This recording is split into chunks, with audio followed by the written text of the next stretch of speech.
Many years ago, in the bustling city of Lagos, there lived a woman named Fumi. Fumi was married to a man named Deji, and together they had one child who they named Ayomide. Fumi and Deji were very poor, although they worked very hard, but there was nothing to show for it. Deji was a security man at an oil and gas firm, while his wife Fumi sold fish at the market. Fumi was a very contented woman and tried her best to manage the family's limited resources. Their son Ayomide went to a fairly decent school that they could afford. Each time Deji came back from his security job, he would spend at least 1 hour complaining and lamenting bitterly how a whole graduate like himself could not land any better job. Instead, he was simply working as a mere gateman. He would complain about the economy and how T-Pain's regime had made his life and that of his family worse. And Fumi, as a good wife, would always try to comfort him, telling him that one day things would change for the better. So Fumi began to think of more ways that she could earn so that she could contribute substantially to their home, so that her husband would be relieved of a lot of pressure, so that he would be happier and stop complaining as much as he used to. So aside selling smoked fish in the market, Fumi became a washerwoman. Each time she came back from the market, she would go from house to house, washing their dirty clothes. Fumi did not care that it was more work for her and more stress. She just wanted to earn more income so that she could support her family. So their lives continued like this. Fumi was beginning to look 10 years older than her age due to stress, but she didn't mind at all. And 5 years down the line, Fumi and Deji still continue to suffer and live in poverty. By this time, Fumi had begun to pray tirelessly and even began to jump from one prayer house to the other, seeking God's divine favor upon her and her husband. But each place she went to, the pastor would always tell her that her husband was already very wealthy. Fumi would always be startled. Wealthy, K? How can you say my husband is wealthy when we are suffering like this? That's impossible. Abi, are you saying that he's wealthy in the spirit? Fumi would always reply. Then Fumi would go back home and share all that the prophet had said to her husband. And the husband would simply respond and say, don't mind this false prophet, oh Jerry, except maybe they are prophesying into the future that I'll be wealthy. Deji would reply casually. And so, Fumi and Deji simply carried on with their lives. However, one weekend, Fumi was at the market selling her fish when suddenly some women ran towards her, screaming and crying, saying, Babayo, Babayo, Deji Otiku, he's dead. The women screamed, wailing uncontrollably. Which Babayo? Deji. Deji Temi. My husband. Ko possible? Fumi replied, looking very scared, and then ran back with the women to her house. And upon getting home, she was shocked to see her husband's lifeless body in the parlor. Ah, Deji, Deji, what happened to my Deji? Deji, you cannot die, oh. You cannot die and leave me alone. Fumi cried and wailed bitterly. But Deji, Fumi's husband, was gone. He was dead. Apparently, Deji had slumped in the parlor when he got back home from work. Fumi broke down in tears, crying and weeping profusely. For many days, she stayed locked up in her home, crying. She did not go to the market. Even her only child, Ayomide, was always in tears. Fumi often wondered what their life would look like now that her husband, Deji, was no more. Already, they were finding it difficult to feed themselves when her husband was alive. She wondered how worse it would become for them now that her husband was no more. Fumi was very sad. But a few weeks later, Fumi was seated just in front of her house when suddenly a convoy of cars began to drive in. Fumi immediately jerked and stood up. What are all these cars doing here? In my humble house, Abi, did they miss road? Fumi said aloud to herself in shock. And then two men who were dressed in black suits stepped out of the car and walked up to her and said, "Madam, we are your late husband's colleagues. Can we please talk inside?" Mr. Michael, one of the men, said to her looking sober. And immediately Fumi got very scared and fell to her knees, crying and weeping. "Abeg, Oga, abeg, please, whatever my late husband has done to you, please forgive him, abeg."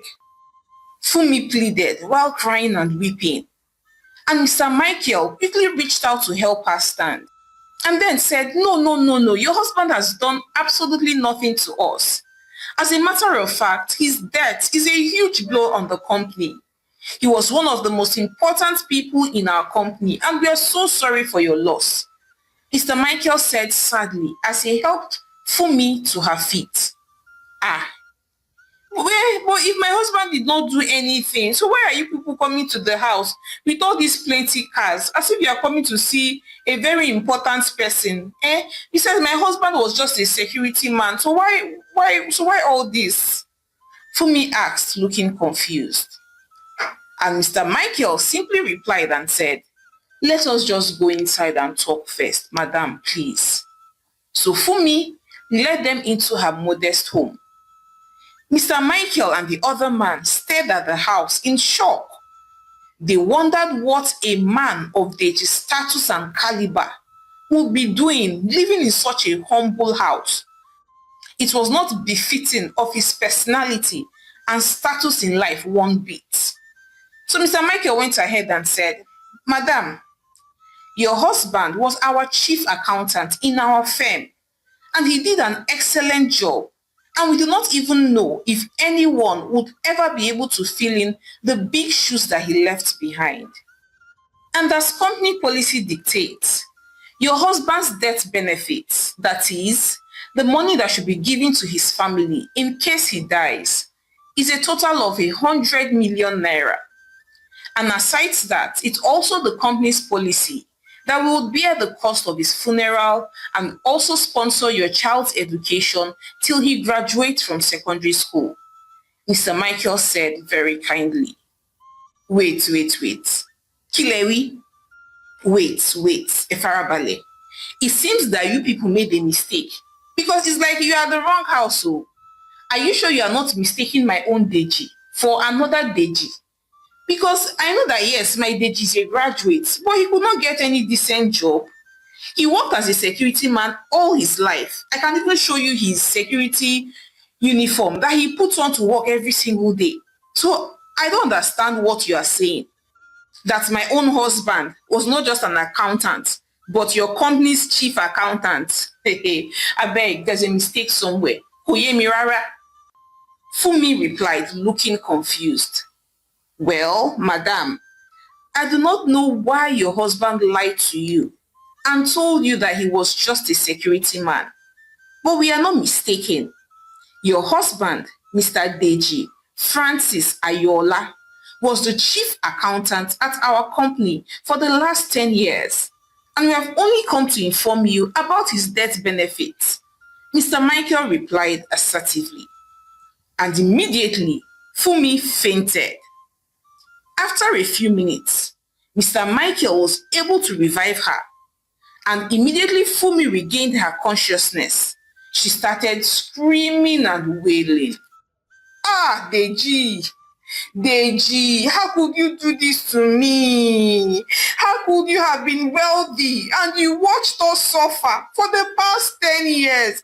Deji, it will not be well with you," Fumi said as she wailed loudly.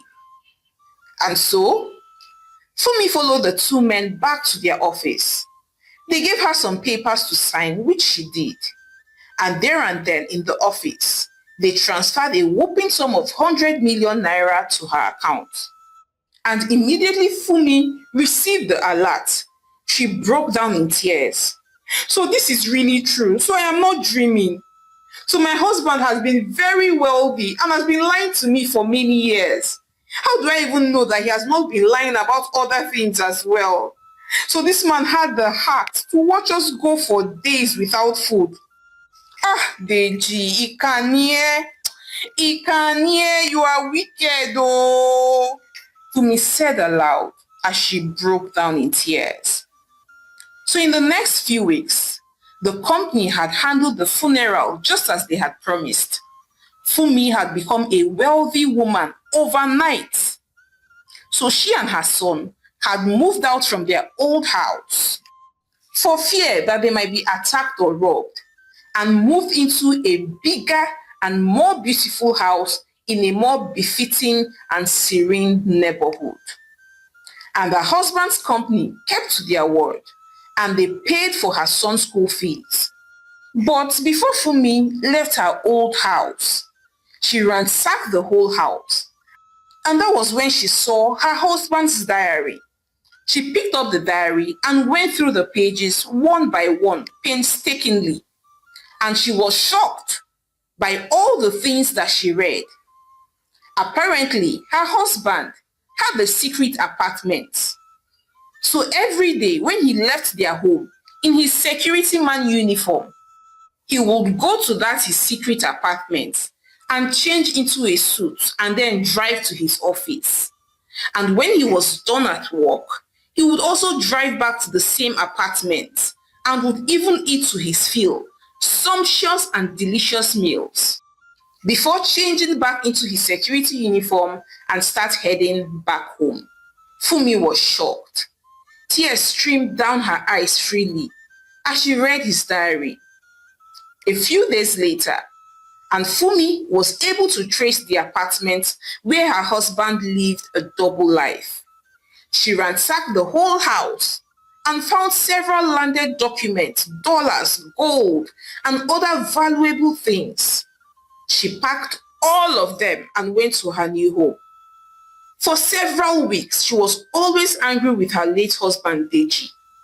She would go to his graveside, shouting and weeping, and raining curses on him for watching her and their son suffer when he was indeed very wealthy. But after a while, she stopped going to his graveside to curse him. Instead, she began to be grateful that he had died. If not, she would have still been suffering with her son. So now, Funmi and her son began to enjoy their lives. They lived in a big, beautiful house with maids at their beck and call. Funmi would drive round town in a beautiful car, shopping all day. She changed her cars as though she was changing pants. Funmi was very happy. All her suffering had come to an end. She even aged backwards and was now looking like a sweet 16. She was looking so beautiful. Even though she did not need to work a day in her life anymore, because the money and properties that Deji had left behind was enough to take care of her and her son throughout their lifetime. Funmi still decided to open a big shop where she sold frozen foods.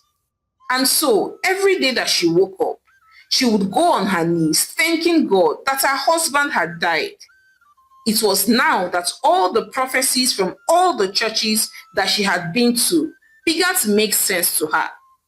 Indeed, the pastors were not wrong when they told her that her husband was already wealthy. But she wondered why her husband hid his wealth. But unfortunately, she would never know.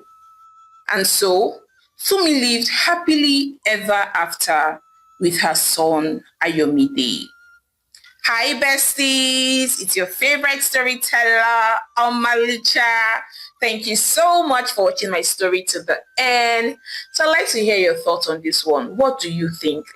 What do you think would have made a grown man hide the fact that he was rich from his family and continue to suffer, see them suffer every day? What do you think would have made such a man do that? And also, why is it that, most times if you go to the bank, there are a lot of people that are wealthy. They have so much money, but no one has come to claim it. The bank keeps using their money to do business because their family members do not know that they have that kind of money in their account. Why are people so secretive?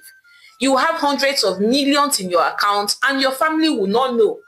And God forbid the person dies and the family still does not know that this person has so and so amount of money and they keep suffering. Meanwhile, the banks use their money to do business. Why does this happen every time? Is it lack of trust? It even happens between spouses, husbands and wives. I'd like to hear your thoughts on this one. Are you happy that Deji died an untimely death? Do you think he deserved it so that his family would enjoy? Please share your thoughts with me in the comment section. And please support your home girl, Omalicha, by subscribing to my channel, liking my videos, and sharing with your loved ones. So now, till I come your way again with more interesting stories, bye.